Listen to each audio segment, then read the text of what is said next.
grateful. I'm happy, elated that you guys are here, able to join us right now, currently, and for those that are jumping on the post this this event. Another thing I just want to say is happy Black History Month for multiple reasons. That could be a whole show within itself. But just acknowledging that. But what we are here for today is Beautiful Black Books, as Robert mentioned, brought to you by Poetry Center San Jose. And so before we jump in, I just want to just give you guys a little bit of a background on what this really is, what the intent of this show is, right? It's a reoccurring program featuring Black writers in conversation, followed by Q&A. It's really a vessel of exchange. We want to bring Black writers to our communities and our communities to these writers to learn more about their sources of inspiration, what things sort of were in their formative sort of building of who they are today as individuals and as poets, so and artists. So that's sort of what the program is about, but I quickly want to jump into our guest of honor today. So I'll give you a little bit about Rhea. Rhea is a poet, a motivational speaker, a teacher, a founder of the Fifth Woman Poetry Collective. She is an author of several chapbooks, including Let the Sun Shine In by Iris Press in 2022, Through the Clouds in 2019, and Solar Flares in 2015. She's directed Fifth Women on Stage since 2015 and created the Fifth Woman Fellowship in 2017 to mentor poets. Her awards include the 2019 East Tennessee Writers Hall of Fame for Poetry and 2017 Community Shares Award for Artists of Change. Rhea is the first African-American poet laureate of Knoxville, Tennessee. Whoop whoop for that. During her service, she wrote a spoken word symphony and performed Vivaldi Reimagined with Knoxville Symphony Orchestra. She is constantly using poetry as a conduit for inspiration and creating space for conversations about current issues of social change and justice. Now that's the bio. Now what I'm going to add to that is that she is a super organizer, a fantastic and welcoming human being, just from the exchanges that we've had to date. So, you know, we're gonna put those 2 bullet points on top of your bio there. But thank you for being here. And you know, I want to first take a snapshot into you know who you are and where you're hailing from. For those folks who didn't hear it in the very beginning, tell us where you're hailing from and where you're talking to us from today.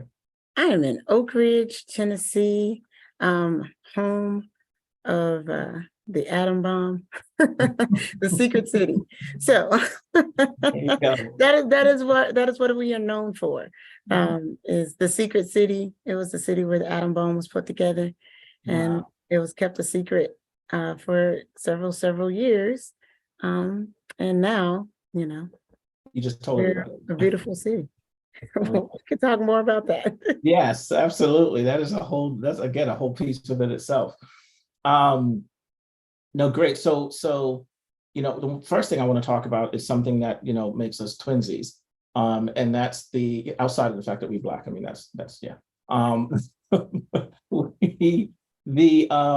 Being the first Black poet laureate of a city or a county. I have just a couple of questions relating to that. So what's interesting sometimes to me is you know, different places I go, folks, I'm trying to understand like what is a poet laureate. So I'd love to hear sort of in your words, how do you define just being a poet laureate? Like what is that? For me, it has been to lead my city through poetry, and therefore making it accessible to more people. A lot of the African-American community in my city did not realize the power that poetry could hold. They didn't even know there was a poet laureate until I was able to start going into some locations and shining a light on why I'm here, is to take in their stories and then to spread their stories throughout the city. And so my job has been to use poetry to bring us together, because we're very, I don't want to say segregated, but separated. City. Segregated makes it seem like it's race, but it's not. It's more position. Like, I'm from North Knoxville, I'm from South Knoxville, I'm from East Knoxville. And so what tends to happen is people care about their own little part of the city. And I wanted to use poetry to help them care about the whole city. Yeah, that makes a lot of sense. I mean, it's a, you know, in our sort of county here, things are so spread out. Right. So you have all these like disparate communities doing their own thing, and, you know, having, you know, creating this sort of central place to pull things in, or to create sort of a hub, I think is so important, especially with poetry. So, you know, that being said, what does it mean to you to be the first African-American person in this position? I mean, it means that every day I get to tell my children they live with Black history. Like, respect my authority. You live with Black history. It's happening. But that's what it means. But it also means that some little girl or boy that is, you know, writing in a notebook somewhere and looks like me. Representation matters. I say this all the time to my students and to my husband and to the audiences that I'm in front of. Now, a little brown girl knows that she can be a poet, and a little Black boy knows, hey, it's not that far-fetched for me to be a poet and to get paid for it and to love it. And so I think that's what it means the most, is that it's inspiration for a younger generation. I love that. Making history within history. I love that. And the, you know, I've got a 13-year-old going on 52. And I thought mine was the only one. He's 11 going on 30. There you go. There you go. Being in a position to be like, look, I hold authority in many places, not only I don't only here in this household. So that's beautiful. So looking at your, you know, your bio, right? Your bio, there's the, you know, poet, you're a motivational speaker, you're a teacher. Like, do you see across these sort of these different sort of realms, what similarities do you see in any of those sort of definitions of yourself? And, you know, on the other side of that, is there anything that's drastically different? Good Lord, that's a good question. I think I see what I've learned as a poet more than anything is how to hustle, how to use my words to hustle and inspire people to do things they may not want to necessarily do or talk about. Right. And I use that in the classroom, y'all. I teach math. I teach eighth graders math. So I use poetry in the classroom, just the dynamics of poetry and spoken word, to keep my students involved, to help them see the greatness within themselves, to teach them tenacity and some stick-to-itiveness. And I think that the elements of my performance and writing comes into my teaching that way. But then obviously math and writing poems are two totally different places. Even though they both make sense in my mind, everybody else doesn't understand. But as a motivational speaker, at first, I told my coach, I was like, I don't see how I'm supposed to work these worlds together. You know, I've been doing poems for all of this time, and now I'm moving into motivational speaking. And he let me know that all that was just God's way of preparing me to mesh those two things together, to then write the poems that would be motivational and work them into my speech so that I'm different than any other motivational speaker out there. I love that. I love that. You mentioned about like putting people in, having, you know, sort of not difficult conversations, but uncomfortable places. And I think that is so important as a poet, again, just with the art form itself. How do you, you know, you mentioned it, but how do you actually get people in this space? Like, what are the things that you do, your toolkit that you pull from? And it's whether it's with, kids in school, or like you said, you're doing on stage, having people talk about things they're not particularly want to. I think my personal vulnerability and my ability to just be real with what it is for me. I do that with my students and I do that with my audience. So a lot of the poems that I write come, start from how things are affecting me. And then I talk about how it's affecting other parts of the world, and then invite people to share how it's affecting them as well. So I think that I start with a very I-focused poetry, and then I make it global, and then I bring it back to the community or personal. Yeah, that's fantastic. Now, so going back a little bit, right? Going back to like the larger, taking, the 20,000 feet and above view. You said sort of, again, what the importance is of being the first Black, the first African American poet laureate.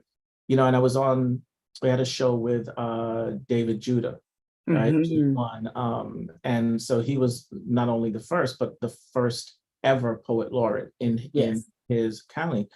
And he talked about all the sort of challenges of that happening and what he had to do to push that together. What was your experience in sort of getting the position itself? Was it, I'd love to hear a little bit about how that transpired. It's funny. It was on my vision board, something I always wanted. And when it first happened, my family lived in Knoxville.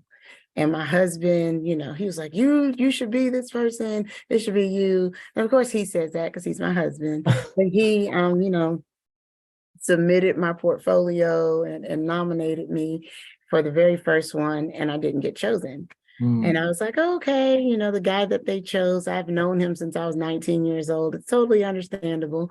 And then, the second time came around, and again, my husband is like, it's got to be you this time. It's got to be. So he nominates me again, and I don't receive it for the second time. And the second time, it was actually my mentor. She received it.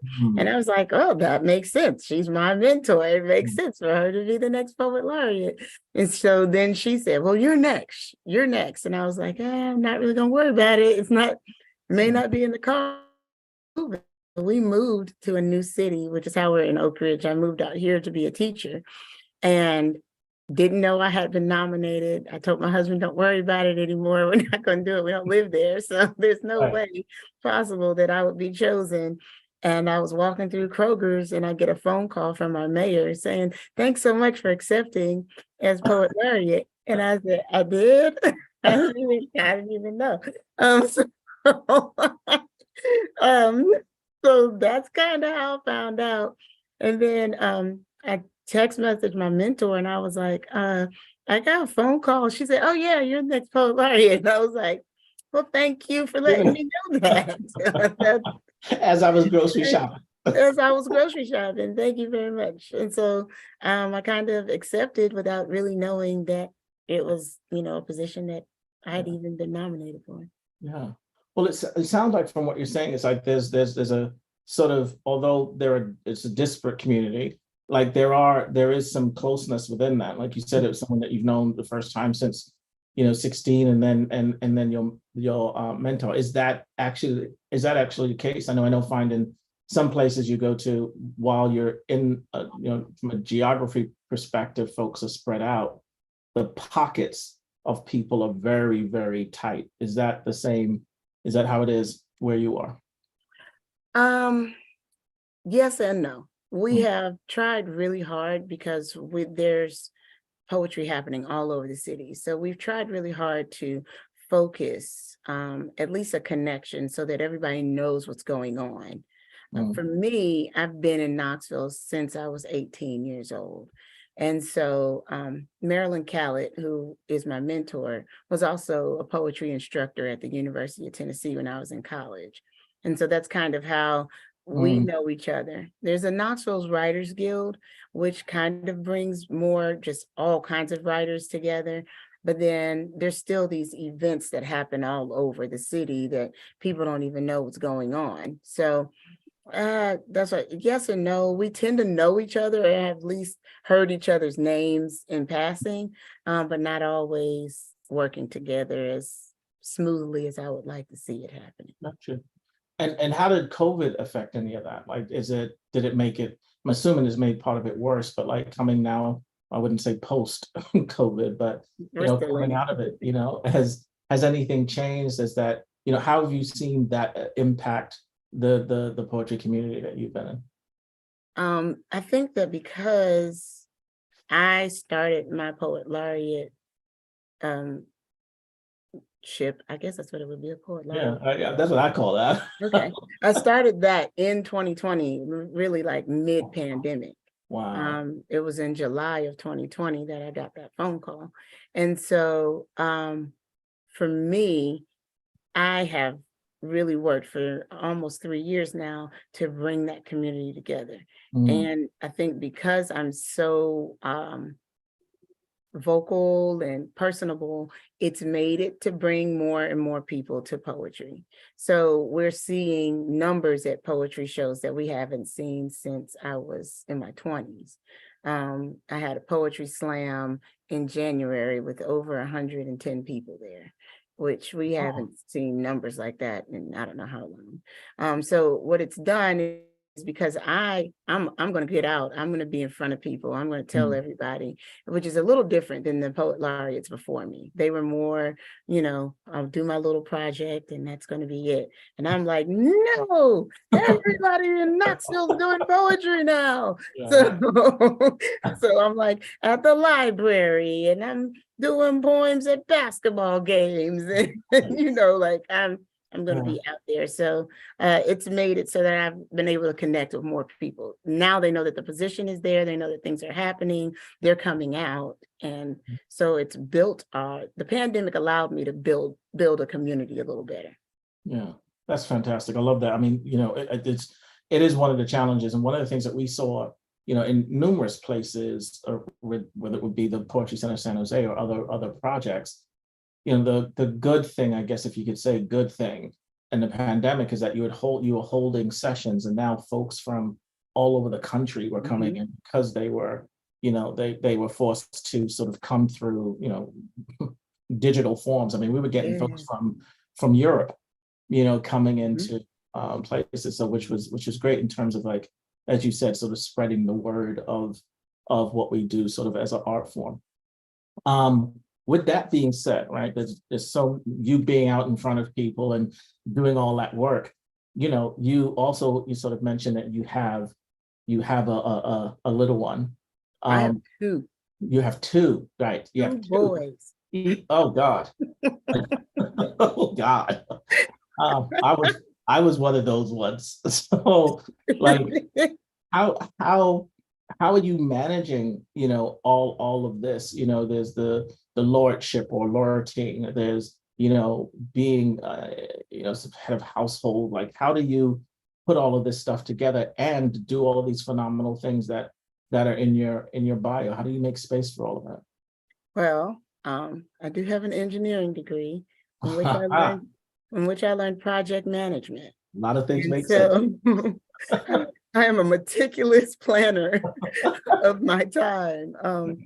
And so that is part of what helps. But then I have an amazing partner. My husband definitely is awesome. Like, he helps me write grants. He, and he does all of, like, the kind of technical stuff, and he lets me be creative.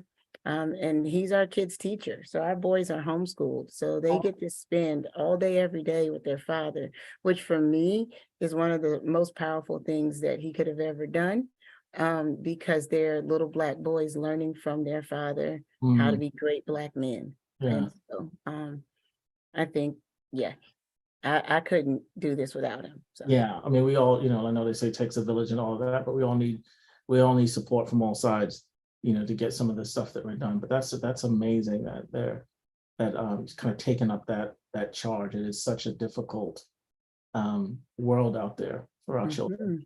Yeah. And Yeah. some of us who, sort of don't have that ability and sort of have to sort of hand our children off, Hard. it's a scary predicament. So that's fantastic.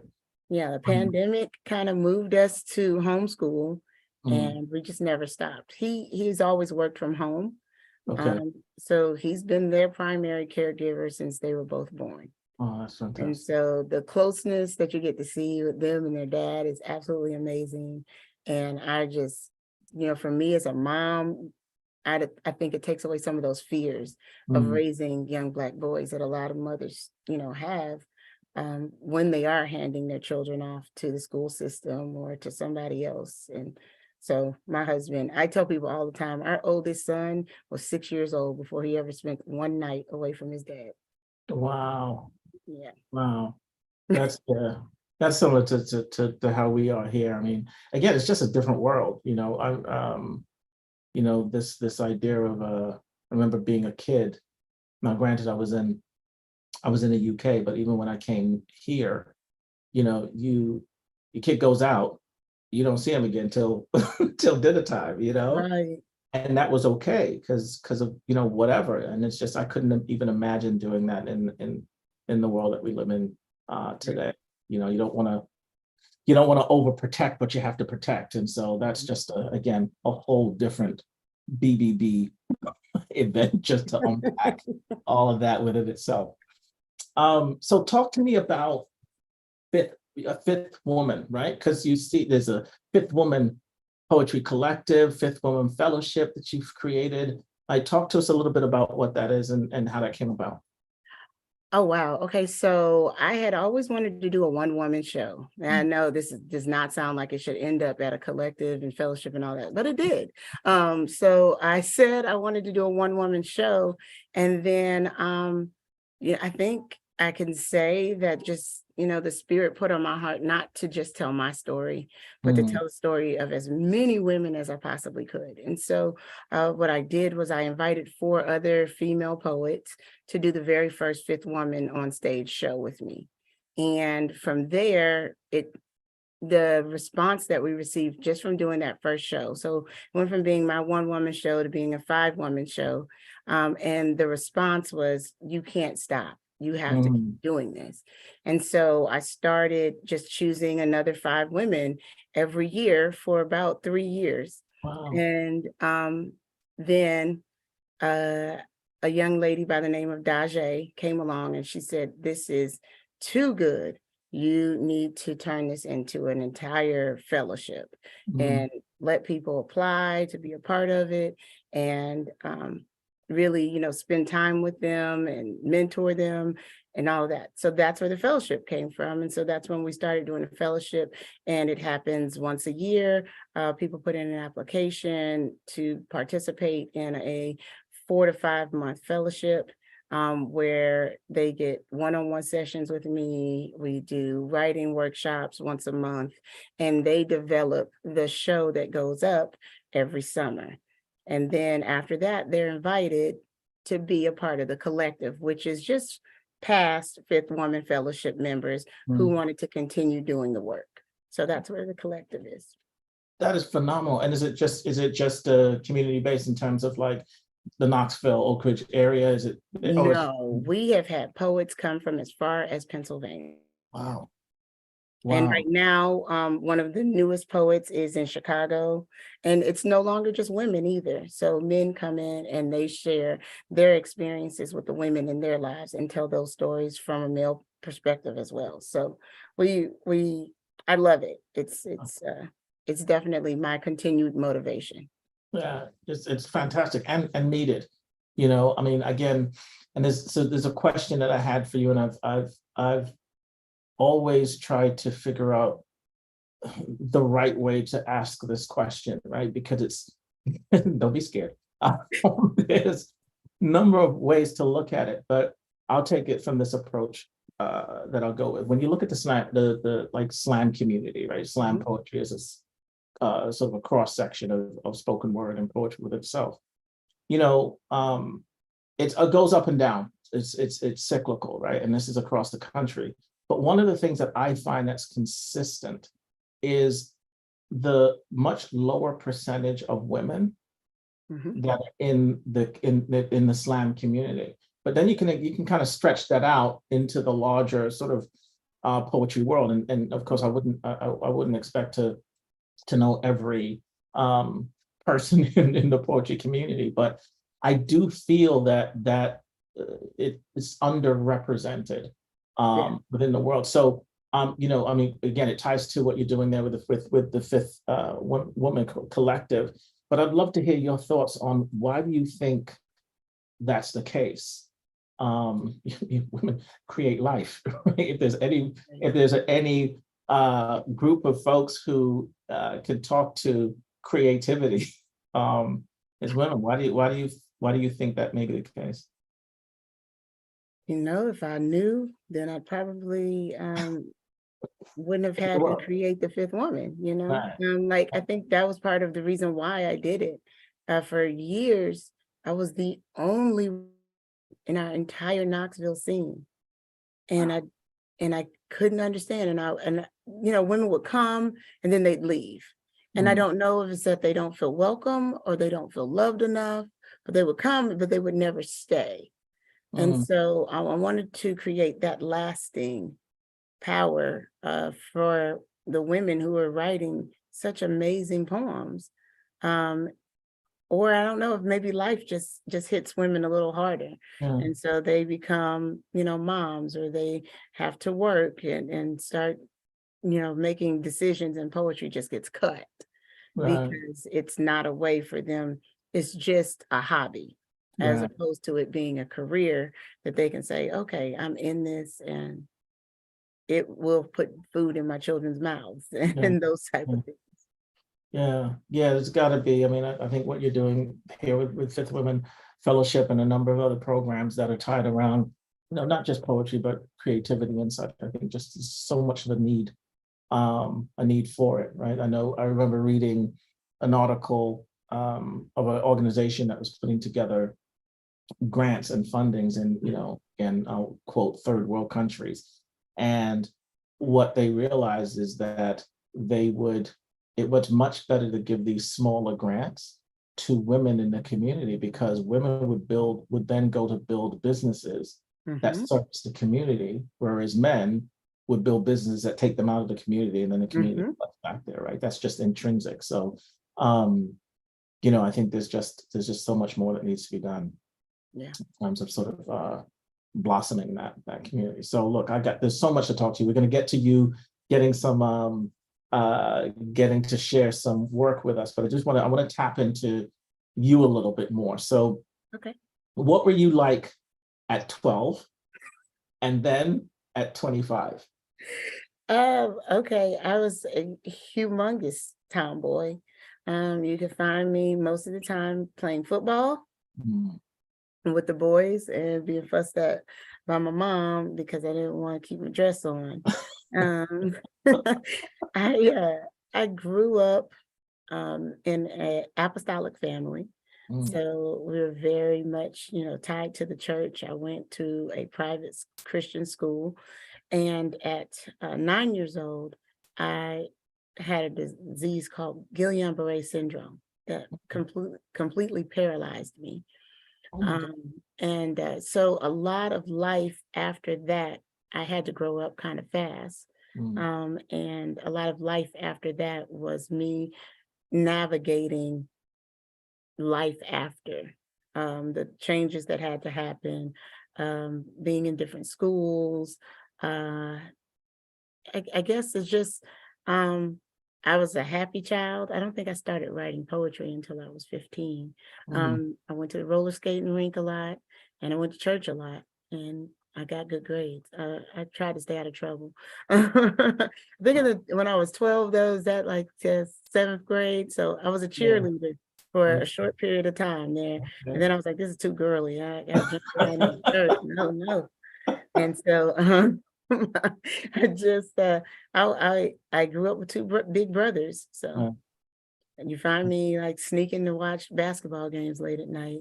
I love Um, I love it. So then how does that trend, like, so then 12-year-old Rhea, how does that transition to now 25-year-old? I mean, that was like last week, but I'm just saying if you I could. know, I know. What are you talking about? That wasn't 20 years ago. Um, 25 years old. I just graduated from college. Was a pretty independent person. I've been here in Knoxville since I was 18. My dad passed away when I was 18. So I've been kind of out here on my own, just kind of figuring life out.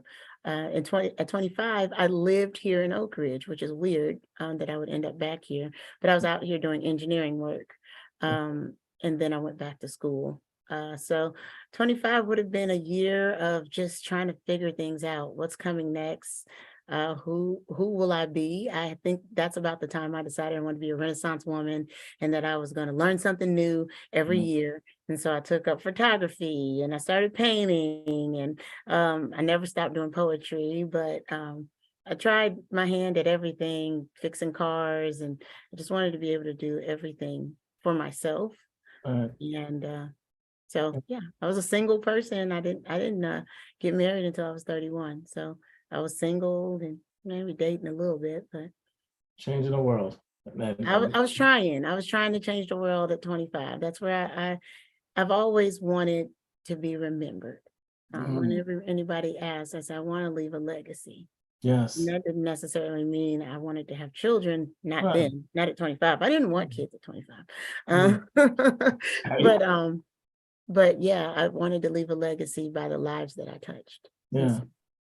That's so great. And so I hear that from so many folks that are out there doing this work. You know, I just like the first book I wrote was for my child that I didn't have.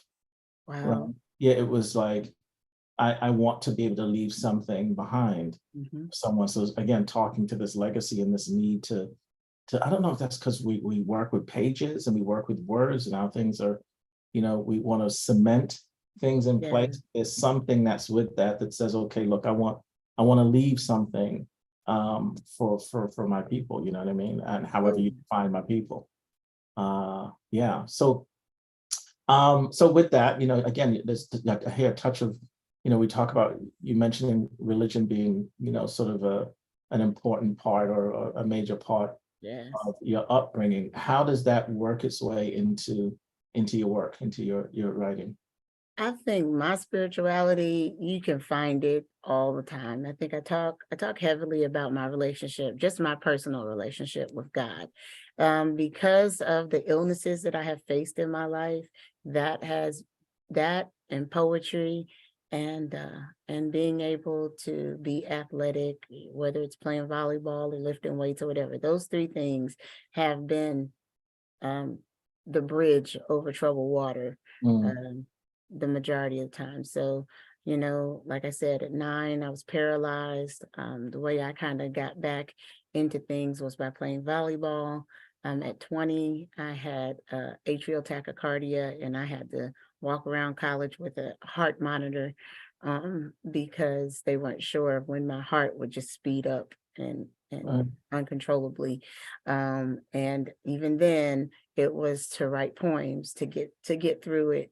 And then at 33, I was diagnosed with multiple sclerosis. And so since then, it's been, you know, working out, writing poems, coaching volleyball, and those things have kind of kept me going with that underlying love for God and his knowing that he's got me and there's no plan that he didn't already know about. And so I'm going to make it. And that's what. Oh, that is that's phenomenal. I don't know how you know, there's the pieces of what I love about this show. I don't are you still there? Or is it me that's frozen? Let me check into the chat. Am I frozen, folks in chat? No, there you go. I hear you now. Okay, there we All go. right, we're back. Okay. Okay. All right, I'm here. Fantastic. Yeah, no, there's, you know, one of the things I love about the show is, again, going back into, you know, finding out what's behind folks and what sort of motivates and influences them. And so This is it it sort of paints somewhat of a path to see sort of, meeting you now over here.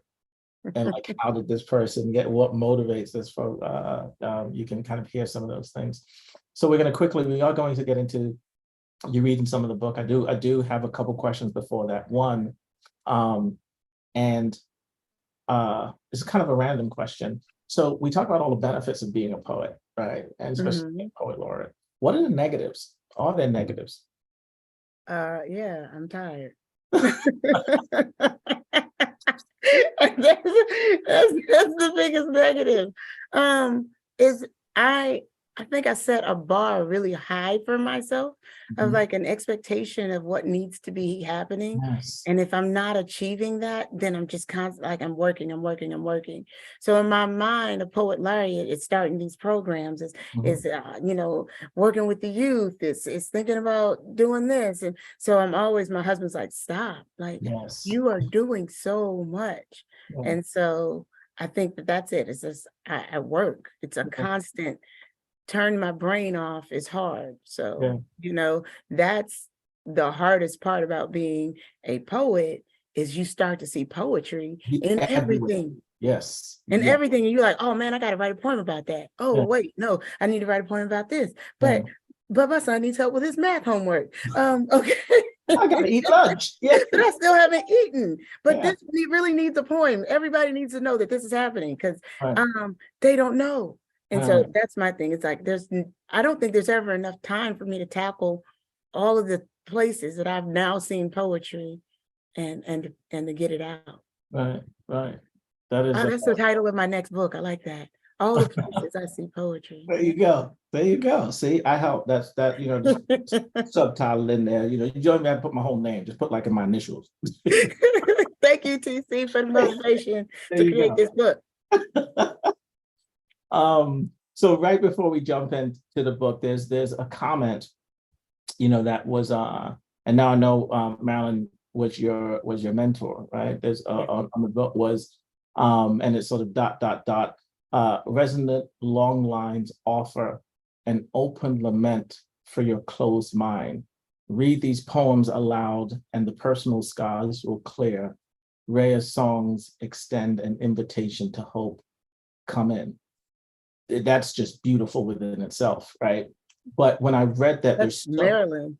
That's her. Like everything she speaks is poetry. Like you have to hear her talk. I'm telling you. Exactly. It was amazing, but it just conjured all of these sort of thoughts in my head, and I loved it so much because also when I think about poems, I also think about music in my head of sorts, right? Almost like poems can sometimes be like the sheet music, to a song. But what do you, when you hear that, what does that mean to you? Not so much the like, this is my mentor, and it means so much that she said that to my work, but just like this concept of, closing your mind and like an open lament for your closed mind. Like, what does that conjure for you? I am inviting people to live life with me, right, in my poem. And so if you're closed-minded, hopefully my poem is the song that gets rid of that closed mind. Yeah. And that's what I wanted that line to mean. Yes. It's in a poem called Come In. And so that piece right there, that's exactly what it was. It was, if you're going to get to know me, we've got to sing this song and get rid of your closed mind so that you can open it and receive life. Yeah. And be vulnerable, right? I mean, I when you talk about all the things that you've gone through, there's no way to get that kind of strength without being able to open up and share, like you said, in the Fifth Woman Collective. Like, it started off with you sharing you, right? And then that just became this bigger piece. All right, look, I'm gonna stop talking for right now and give you a chance to and for you to speak, and for all our listeners today and later on to hear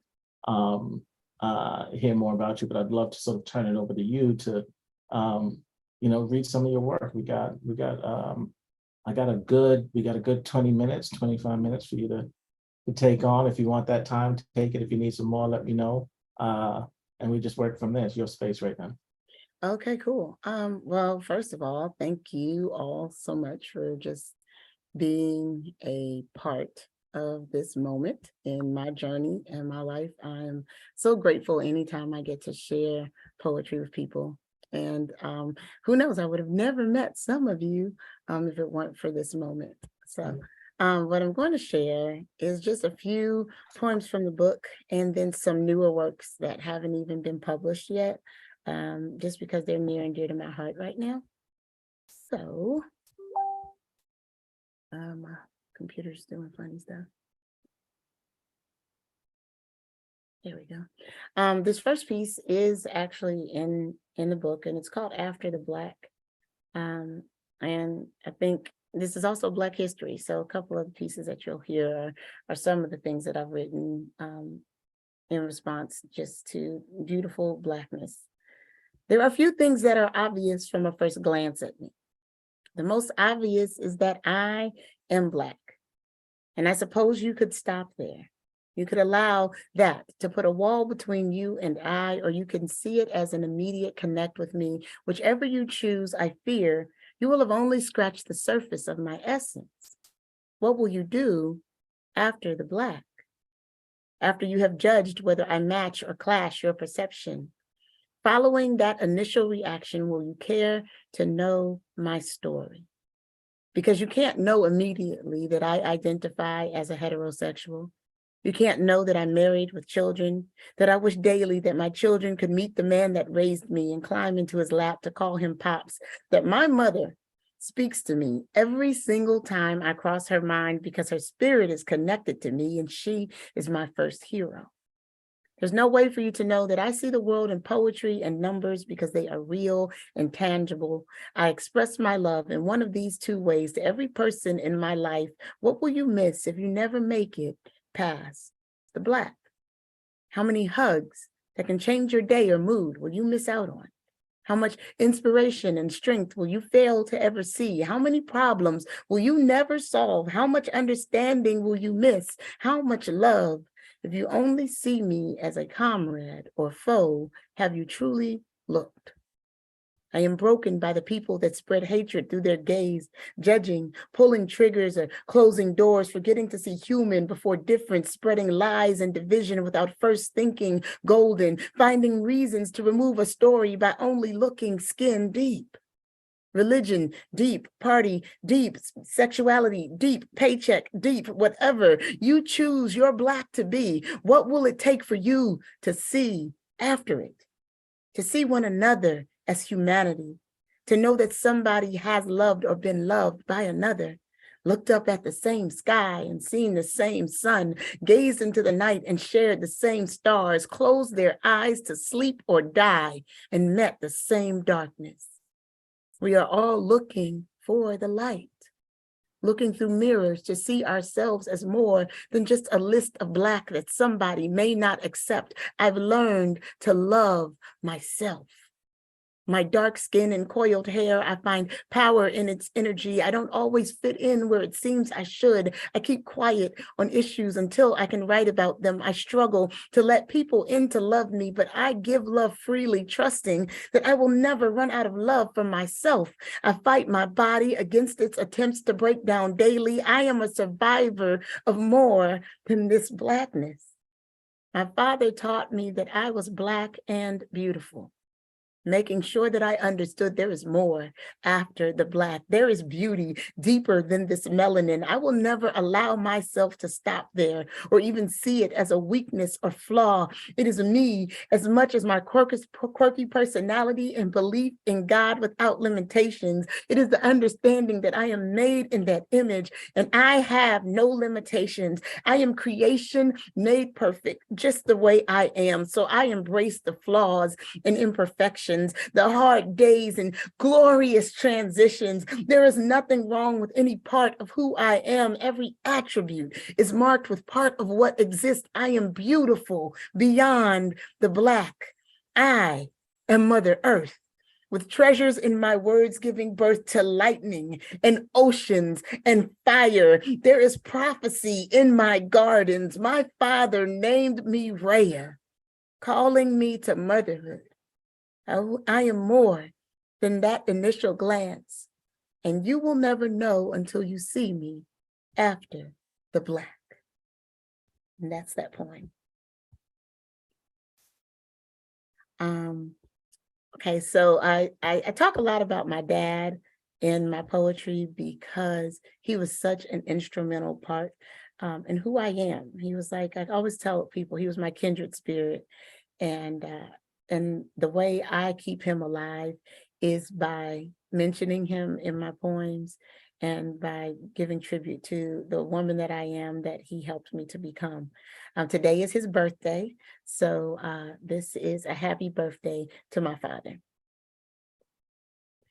Black history for me began when I was a child. In our house, my dad made sure we knew our history.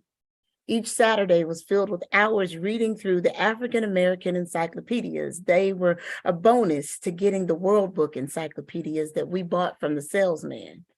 See, my kids will never know anything about a man coming to the door to sell encyclopedias, but they will understand their grandfather teaching us our history in the basement with big brown books matching our skin. He laid out the best and worst parts of being Black alphabetically. We lived in Detroit then, and reading about segregation and discrimination just seemed to be something from the past. Then we moved to Alabama, and history became real and alive. Maybe it was because I was getting older, maybe because I saw cotton up close and slavery closer. I was 9 years old when I told my mother that Sojourner Truth was my hero, because ain't I a woman touched me, a dark-skinned little girl that boys never wanted to be their girlfriend. I was uplifted each time she asked, ain't I a woman? And it gave me strength to find beauty in myself.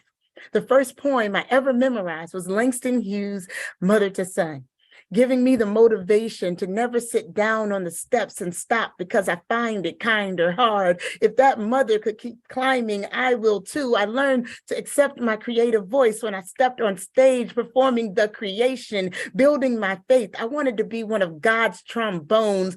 Fear was never an option in telling my story. Every time I would learn more, I was making myself. Every time I experience pain because of my Blackness, I find my power increasing. Buford Delaney painted with futuristic eyes, giving me the courage to be creative. Accepting my voice is easy. Every time I listen to those sweet sounds of Marian Anderson and Nina Simone, she makes me proud that I was classically trained. Mary McLeod Bethune provides the example of professionalism in class, and James Baldwin, well, he made individualism the proper path.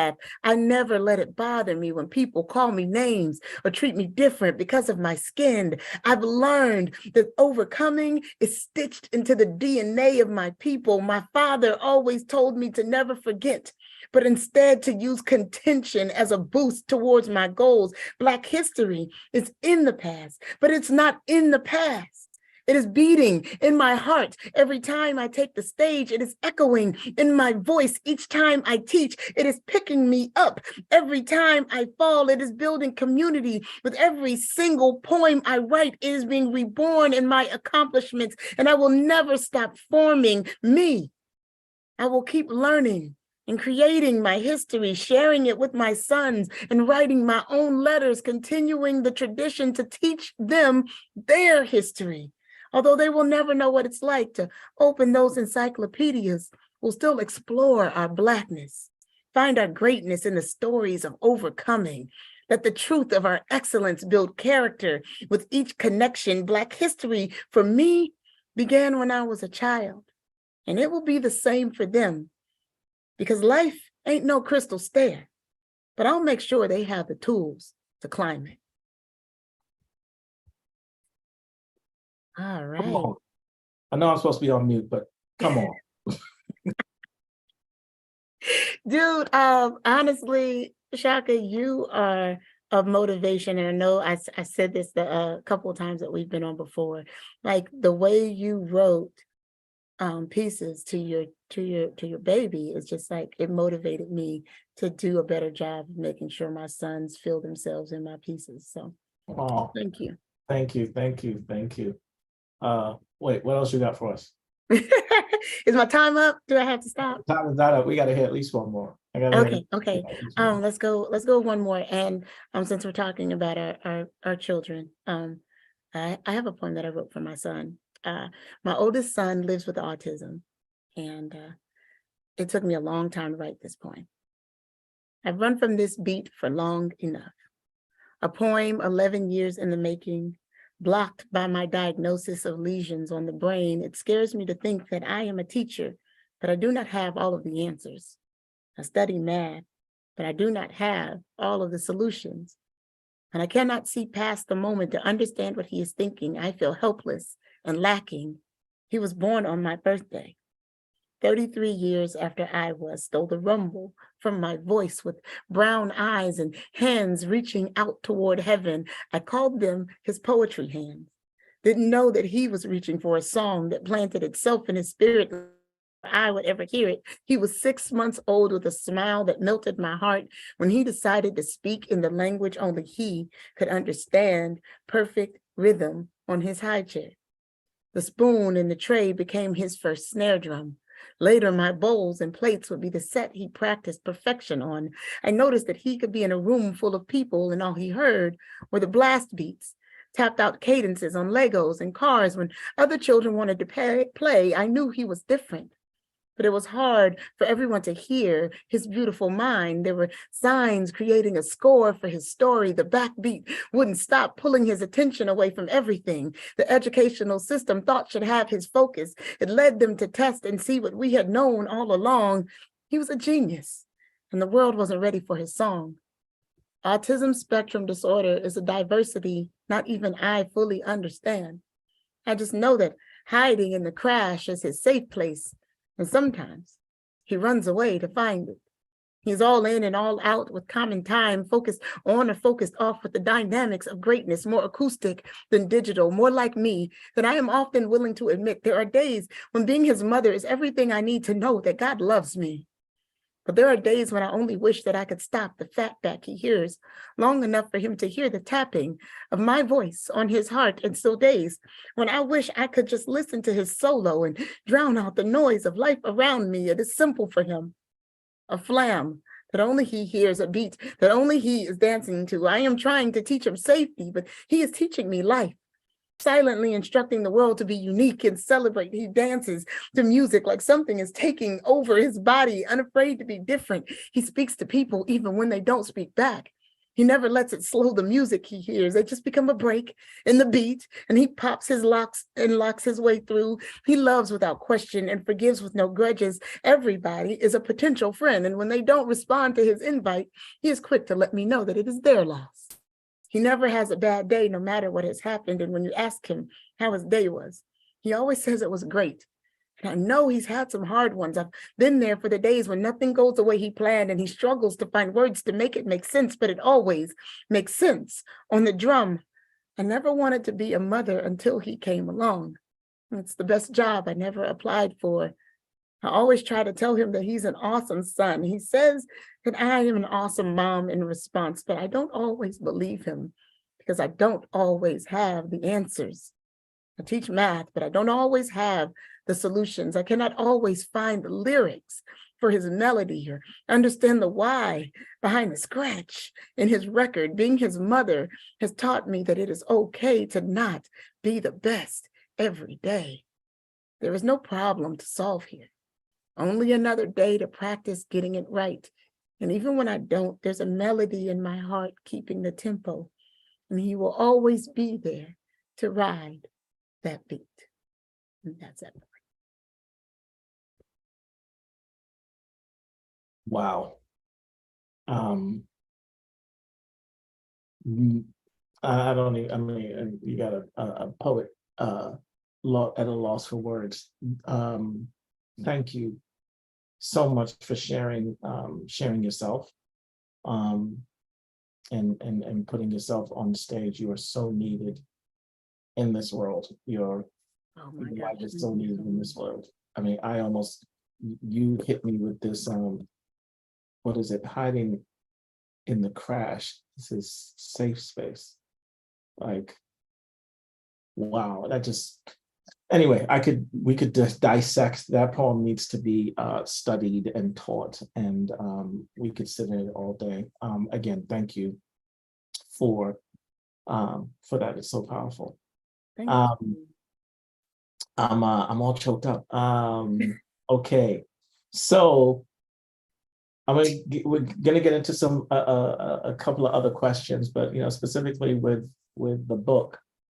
I see it now, and there was another quote that's let me see it. I had it here. It was, there was a description, and it states that she shines a light on challenging circumstances of social, racial, and gender conflict and discrimination. She, meaning you, reveals personal issues such as self-acceptance and chronic illness. Like you can see all and hear all of that in your work. Now, when you put this, this book together, what was your view? What was your intent? What did you want people to take away from this piece of work? I hope that everybody sees growth. In the book are poems from when I first started, all the way up to that After the Black poem, and a poem that I did for my sons called Medicine, about how we have to laugh in our house every day. It's a requirement, it's a rule. And so I hope that people see the transformation that spoken word and poetry have been for me as an individual, and it inspires them to go on their own journey and write their own poems that will tell the story of their life. And so the book was just a compilation of pieces that I have loved ever since I started in 2019, step into a microphone. So. And so in putting that together was, whether it's during I said 2019. I'm sorry, Tshaka. 1999. I don't know where 2019 came from. I've been doing this for 26 years. the time flies and the numbers get messed up. So for the math teacher. Okay, go ahead. Back to your question. Folks all the time, they're like, so when did you do that? And I'm like, 2 years ago. They're like, yeah, no, it wasn't 2 years ago. Where was it? It's like even now, it's like COVID. It was like this. Like I was like, oh no, I saw that person last week, and they're like, no, I saw you pre-COVID. That was like 4 years ago, right? So COVID was a vacuum. Exactly. So the question I have is when, and there's new poets, new writers that are going to see this, and as well as seasoned. Oh no, that was my next question. I forgot. You got me all caught up. The question I had was, as you were writing this book, did you uncover anything, like any aha moments, like anything as you were putting this together, and even maybe as you finished, you either didn't realize, whether it be about yourself or your work or whatever, were there any like ahas in? I think I realized that the times in my life where I needed peace the most are the times that I wrote a lot of those pieces.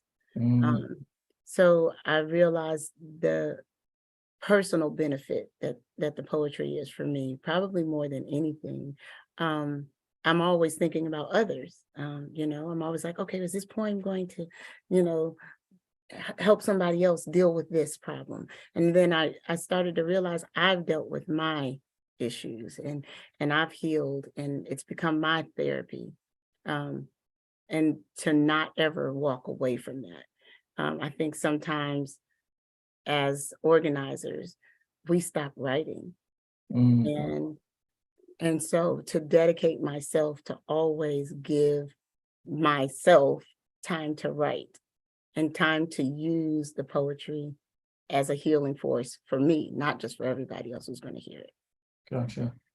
No, that makes sense, and it kind of delves me into the next question I have for you, and again, in this realm of, whether it be seasoned writers or new writers coming on, there's a lot of vulnerabilities we've talked about on the page that you leave behind, and you might have kind of answered this already, but I want to kind of come at it from a different approach. But when folks sit down and they're writing their poems, or they're about to try and write something for a book, whatever the case may be, like delving into these personal things to like give to the world is brave and difficult. Like, where do you put yourself? Like, how do you lose yourself in this space to be able to do that on page? Because there's multiple times I'm like, I write something, I'm like, oh, that's too much, like, but that's the point, put it back in, so Yeah.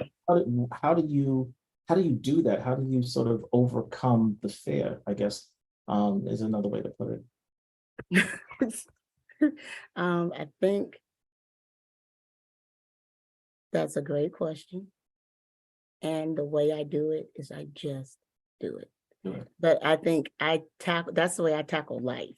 Yeah. Like when I'm most afraid, I'm like, no, just do it. Like you jump right in. Yeah.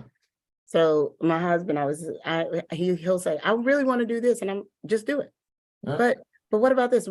No, like just do it. I think that's the spontaneity of just like my personality is like, if it's that scary, as long as it's not going to kill me, I'm going to make it to the other side of it. Like I probably, I won't go skiing though. That's like the one thing I won't do. I won't ski. And that's the math side of my mind that says ice is not made for me to stop. So therefore, the only way for me to stop is to crash. I'm not doing that. So you can't convince me to go skiing. I've had so many people try. But anything else, I'd be like, okay, I'm a little afraid. I'm afraid to get on this stage. I can't say that there's ever been a time that I stepped on a stage that I wasn't a little afraid, nervous, and like, oh my goodness, they're not going to accept it. Even today, I was like, oh my goodness, did I choose the right poems? Are people going to accept these? Always. Am I a good enough poet? These are things that constantly are in my brain. And I'm like, okay, just do it. If you're not a good enough poet, you'll find out. So you're a good enough poet. Don't even question that. Just do it. Yeah. Don't even question that. That is a great, I think that is a great sort of marching order, so to speak. It's like, you can sit there on the edge of the pool trying to wonder whether or not the water's cold, or you just jump in, right? Yeah. And you'll feel that momentary, but then everything sort of, and then you have a good time. Yeah, exactly. No, that's great. And so that is, I love that. Just go ahead and do it. I've always, that's the thing. Just go ahead and do it. All right, so we have a couple of other, I'm not going to go into my sections yet. I got one or two other kind of, I'm going to ease you into the weird section of the not the weirdness. Yeah, exactly. I'm going to ease you. Well, this one is less weird. What does your family think about your writing, your poetry, what you do? My mother thinks I share too much. She always tells me that. She's like, you just put everything in a poem. Well, somebody needs it. If I've lived it and made it to the other side, somebody else is right in the midst of it and needs to get to the other side. Absolutely. Let's go. So I see it as a way to testify, and she understands testimony a little better when I say it that way. Yeah. And my husband is one of my biggest supporters. My sons think it's cool that they can Google me.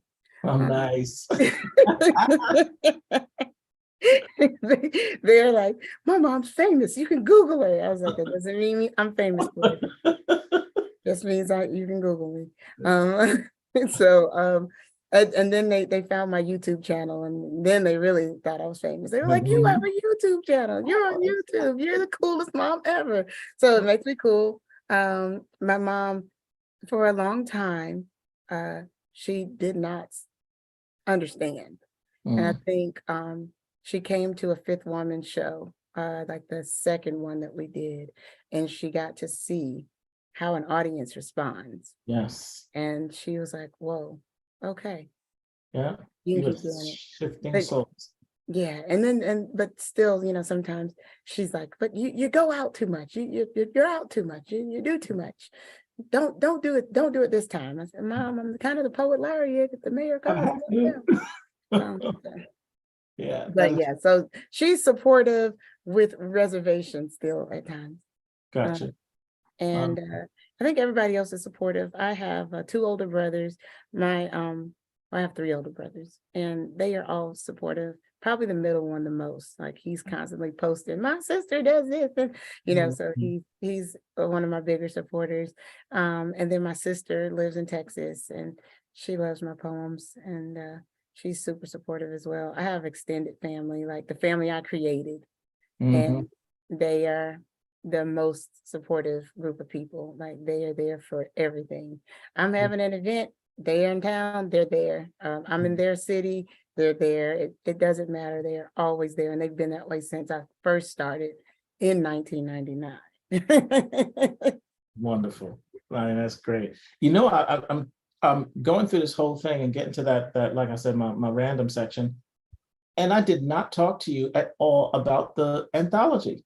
Oh, yes. That's what we were supposed to talk about. You know what I'm saying? We're talking about. So let everyone know about what that is and like how fantastic that is. And again, the flowers to kind of, starting that and putting that together. Let us talk to us a little bit about that.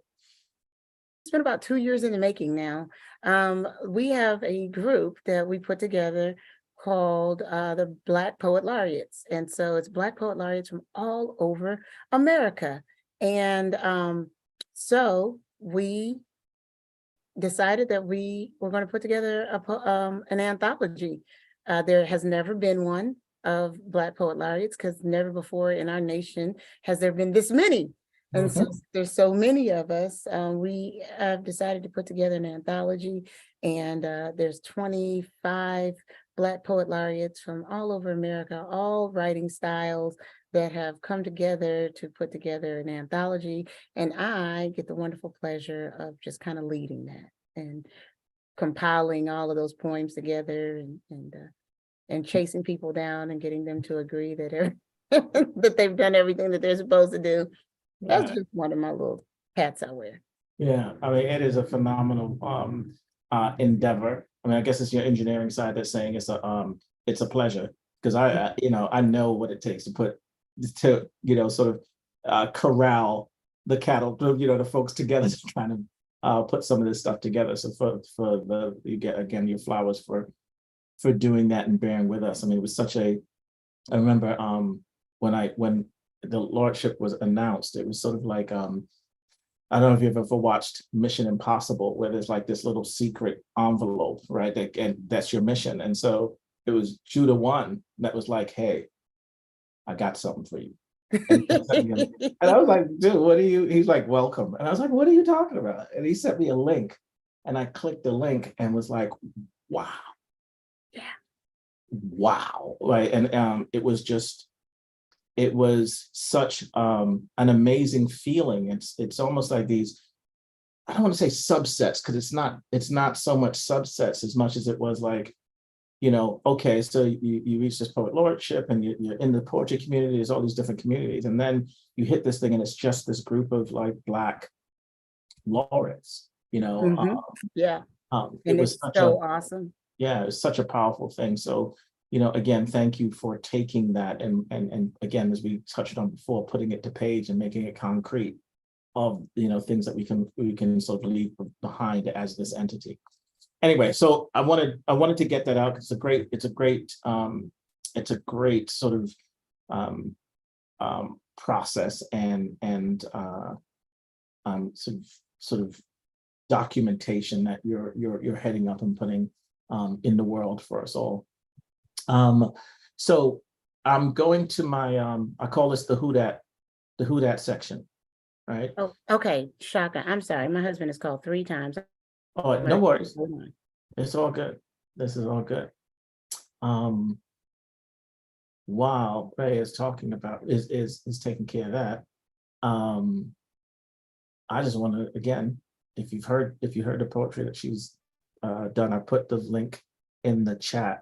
how to get to the chapbook. But that Okay. was, yeah, you're Done. back. Yes, I'm back. That was just a drop in the ocean. So please check the check the chat, and maybe Rob can float it back up to the top as the link that can point you to a book. All right, so the who, and this is this is so perfect, because that right there was a perfect example of how you're doing multiple things at one time. Like, this is like, because I had a question, and there's like, what does a day in the life of Rhea look like? And it's like, question, there it is right there. It's like this octopus is many hands having to do many things. So I appreciate you being here. So the who that section really is just, you have an opportunity, right, to be in an elevator. An elevator, and it's going to get stuck, and it's stuck for 3 hours. Okay. You can choose whatever 3 people you would want to be in that elevator with you, past or present. Who would those 3 people be, and why? Okay. I'm going to be stuck for 3 hours. 3 hours. Oh, that's a really good question. Questlove. Why Quest? He's just such a magnificent drummer, like a musician. Like, his musicianship, I am in awe every time. Like, every time I see him, I am in awe. I've made my son study him and everything. Like, I'm just in awe. And I'm also, I'm a music fanatic, so I love the musicality. Oh, So, God, it's musicality and him. They're in the same. They're like in that's like the dictionary that describes together. him. To be able to pick his brain, and we have 3 hours, man. I'm coming out with like a CD at the end. But I'm thinking, like, I'm writing songs and poems and everything. We're gonna create while we trap in here. He's gonna have to write a song with me. Questlove. Oh wow. Oh, my dad. Just 3 more hours with that guy would be awesome, especially as an adult. Yeah. To be able to just chop it up with him as an adult. And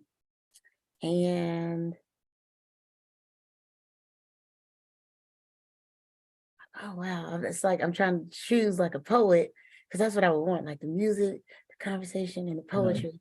And I'm trying to think of who the poet would be, and I'm so torn. Only have one other person. Oh, I'm gonna go with somebody who's already gone, because I will hope that I have enough time to meet everybody else that's still alive. So I'm gonna go with Langston. And why Langston?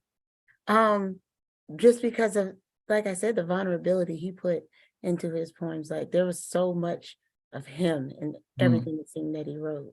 Yeah. And, just want to kind of tap into that. Yeah. Especially at that time. Under his tutelage for 3 hours. And can you imagine how dope it would be to come out of that elevator? Like, we would have some of the hits. Hits on hits. You would walk out of it a Grammy winner. Just walking out. Just hits on hits right there. All right, fantastic. So the last bit of this is what we call the quick fire, my quick fire round. And in this, what I do is I just give a word, and you have to, or the ask is for you to just respond with the first thing that comes on your mind, right? This is the first, literally spontaneity, the first thing that comes on your mind, okay? It could be what? Okay, go ahead.